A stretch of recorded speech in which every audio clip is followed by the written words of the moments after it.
Do you want to know about the Great Depression or the dot-com bubble? What about the 2008 financial crisis? Would you like to? The next few bonus episodes will be a brief history regarding some of the most famous and/or recent economic crashes. Let's start off with the biggest and most important, the Great Depression. It all started back in the magical land of 1920s America, where the economy was booming after the end of World War I. Saying the stock market was performing well was a gross understatement. Everyone and their moms were investing in their favorite company's stock and seeing huge returns. Not only that, but interest rates were very, very low, prompting unfathomable consumer borrowing. This time period was known as the Roaring Twenties. Life actually could not have been better. Now, to quote every single high school valedictorian speech ever, life is like a roller coaster. Right after the Roaring Twenties, there came a period known as the Dirty Thirties, or simply the Great Depression. Now, what exactly happened here? A few things set up the perfect storm. Investors were highly leveraged, basically meaning that they took out loans to invest in the stock market since interest rates to borrow were so low and market returns were so high. Since everyone was doing that, the stock market was so overvalued that it would make everybody today laugh. For example, imagine valuing Ford Motor Company today at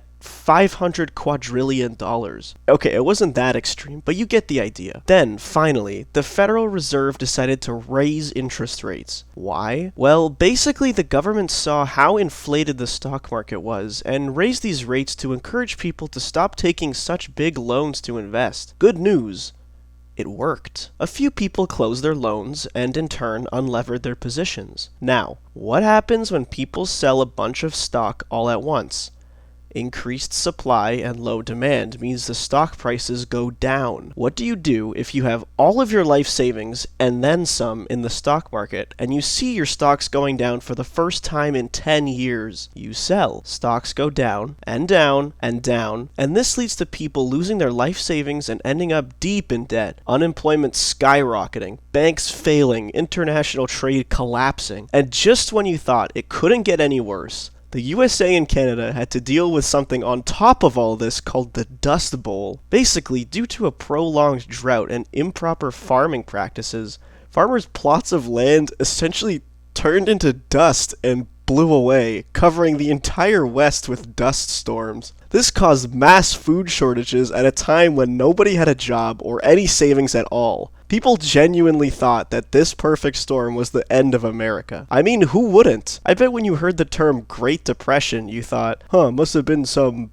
bad situation or something. Now you're probably thinking that the use of the word depression is a comical understatement. Now, how the hell did Franklin D. Roosevelt and Adolf Hitler end the Great Depression and save America? Roosevelt got elected to a doomed landscape full of dust and impoverished citizens, and then he began to pull out an absolute bottom of the ninth, half-court shot, game-winning, hole-in-one, and began cooking up some absolute banger policies. First, he shut down all the failing banks. He then commissioned some dams and roads and parks and stuff, creating a ton of jobs for the unemployed. For those that were still unemployed, he introduced government aid for them instead of having them rely on charities. He created the SEC, or Securities and Exchange Commission, to regulate financial markets. He created government pension plans and figured out some other economic policies that would essentially counteract recessions, such as increased government spending. He did such a damn good job that he became the only US president in history to serve 4 terms. Then when Hitler began goofing off in Europe, the USA had an industrial boom to fuel the war machine,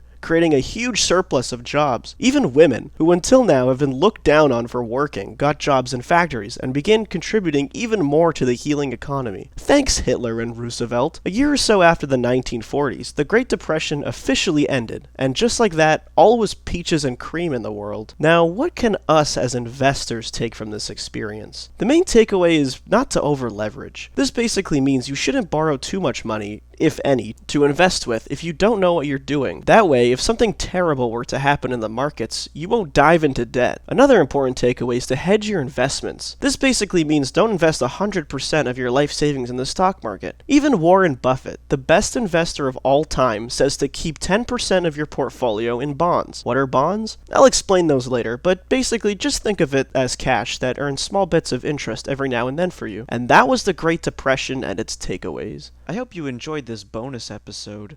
Don't forget to subscribe so you can see the full feature content next weekend. See you then.